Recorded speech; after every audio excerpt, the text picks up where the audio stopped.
యాడికి రా పోతున్నావు? అవ్వకి బిర్యానీ ఇచ్చిరాను పోతున్నా. మరి జేజికి ఏమో అమ్మీలే.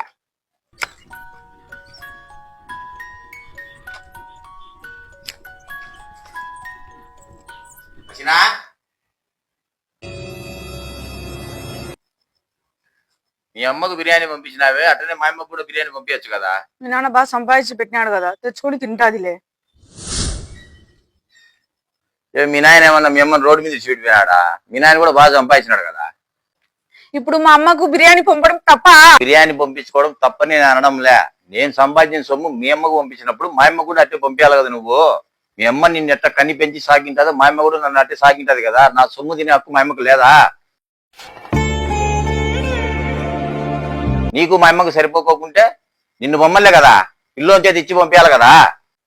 అది కాదండి. మళ్ళా మాట్లాడతావు. 20 ఏళ్ళు పుట్టి పెరిగిన నీ పుట్టింటి మీద నీకు అంత మమకారం ఉన్నప్పుడు నన్ను మా అమ్మ 25 ఏళ్ళు కన్నీ పెంచి సాకింది కదా.